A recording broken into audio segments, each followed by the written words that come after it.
Everything is just quantumly entangled, which means both realities that you just described are true.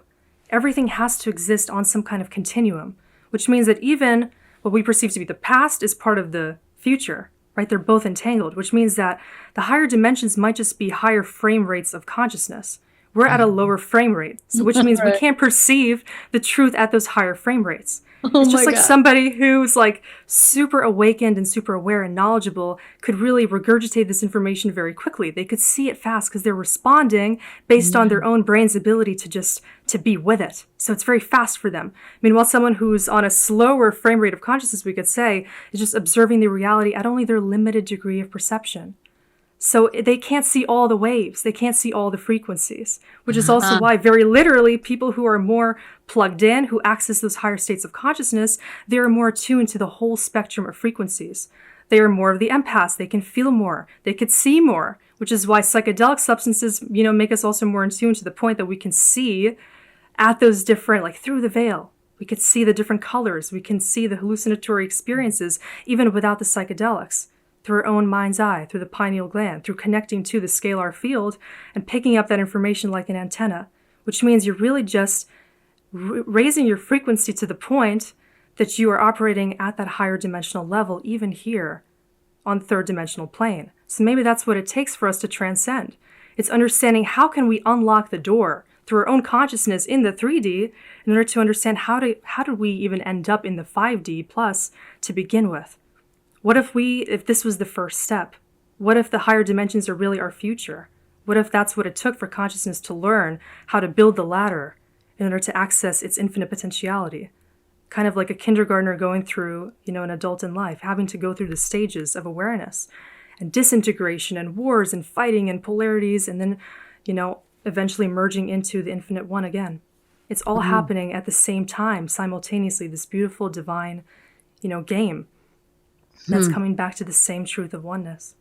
So I think for ease of understanding this and for everyone watching, it's easy to understand the concept looking back. So in retrospect, we can imagine different versions of ourselves throughout our lives. Versions where we're slightly different, we're doing different things, we're feeling a little bit different, maybe when we had less information about who we are, or we understood a little bit less, especially if we're at this more awakened level now. There's a lesser awakened version of ourselves that we can remember. That reality is still real.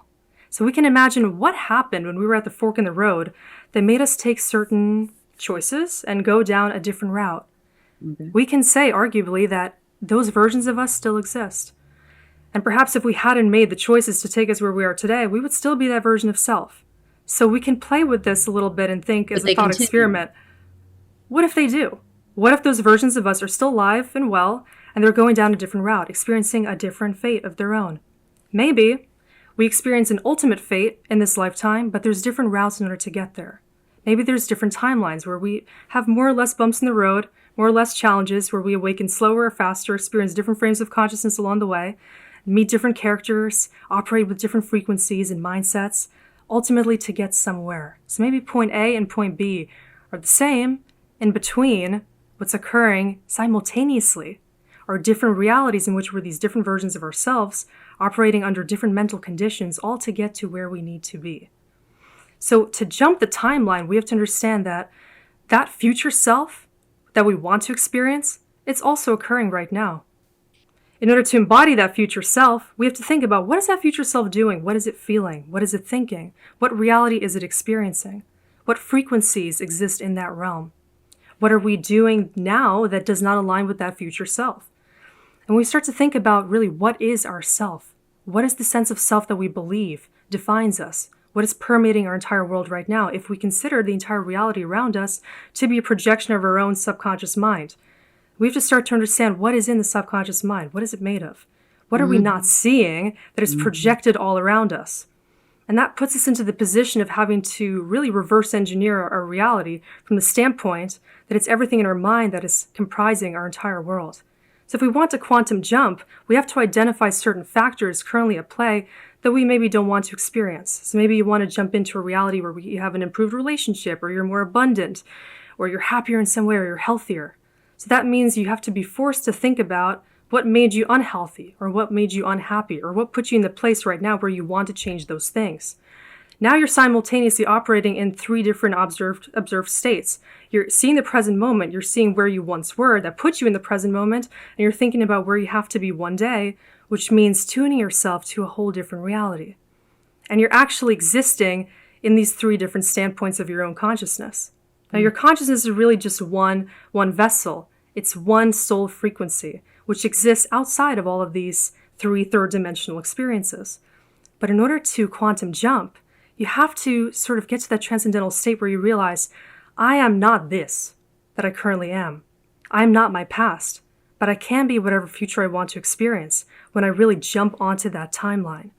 And this is what emerges from this, quantum creativity standpoint, that you can really play with your mind, tweak your thoughts, fantasize about a totally different reality based on your different thoughts and your ability to side with a different version of yourself, which makes you dismiss certain things in the past, which puts you into the present moment of deprivation and resistance, and that puts you on a totally different timeline going forward.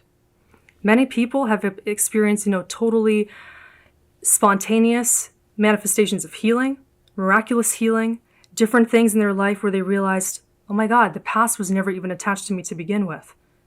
They cured themselves of unknown maladies. They didn't know why they manifested them in the first place.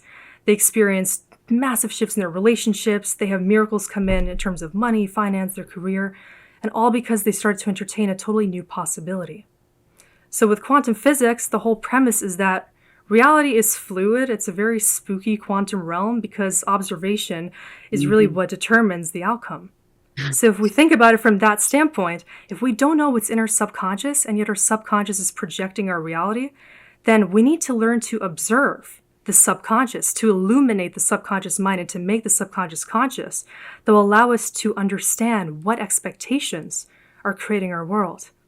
Because we know from quantum physics that when we change the expectation and the observation, the outcome also changes. It feels like we can't see ourselves. I can see people. Like I get it. I see their patterns. It seems obvious to me. I pick up on the frequency, and like the whole puzzle feels very obvious. It's like a kid's puzzle to me. But it doesn't feel so obvious. And this was, I'm like, I wish I could see myself as easily as I see other people. So it feels to me like we're this mini universe of source trying to experience itself, right, on a micro level to the macro of supposedly source fractioning off to experience itself, learn, grow, and just know itself. Like that's our own little world too. Like everything around us is informing us of us. Is this an accurate assessment? I think that's beautifully put. That's a very enlightened, aware realization about how the entire universe is a reflection of you, of your experience. So of course there's more to the universe than we can see. But what we're experiencing in our own matrix of our mind is a reflection of ourselves. This is why when we change certain aspects of ourselves or we see ourselves more fully, everything seems to transform, and very quickly, because we're just becoming accepting and aware in our observation. So the same thing goes for quantum physics. It all plays into the same concept of what consciousness is and why does it even need to experience itself. In the whole scientific community, this is a major question, the hard problem of consciousness. Why does it need to exist? Like, what's the point? Consciousness is this thing that has a very transcendental nature. It's truly a cosmic enigma, right? Why does it need to know itself? It's this substance that makes up all things, that lives within every animal, every tree, our own observation, within the water. Every single thing is alive and it's operating as one with this cosmic mind. So the only feasible answer is that it really needs to observe itself. It needs to learn through interaction with everything else. What is the point of existence? What is the beautiful harmony of coexistence? What does it mean to love? What does it mean to go into the experience of completely being as one with everything else? And that beautiful experience of oneness is what we can experience when we detach from the separateness of I am my own ego and everything else is somehow a separate construct. It's really not. If you are consciousness, then we have to come into this awareness that we are just the same thing that everyone else is made of. Why is it that relationships pull us sometimes into our darkest places? Intimate relationships. Mm-hmm. I think they're most filled with the lessons in our realities. Basically, every relationship, it's the most telling thing about yourself. What are you really attracting? It's the best way to look in the mirror through the eyes of another person and how you're experiencing them and how they're experiencing you. Well, right? Every single thing in a relationship is part of the expression of your own dynamics within yourself. So your partner ends up being your greatest teacher. They're either loving you into loving yourself even more, or they're teaching you how to love yourself to a point of maybe losing that attachment and learning to attract someone even better.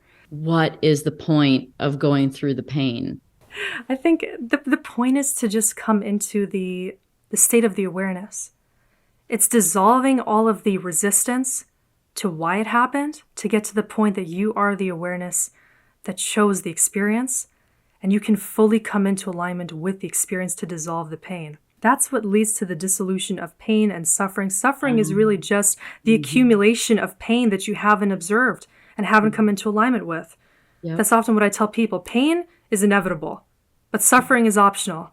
Are we going to choose to see the pain and acknowledge the resistance and heal the triggers and go into the shadow and see everyone else's expressions of ourselves? Or are we going to still keep denying that essential reality that we know deep down to be true? And so there is no point. There's no destination. I'd say, ironically, kind of the destination is the point where you're not seeking the destination anymore. Yeah. It's where it's just isness. It's just everything is, and you're just happy with it being the way that it is.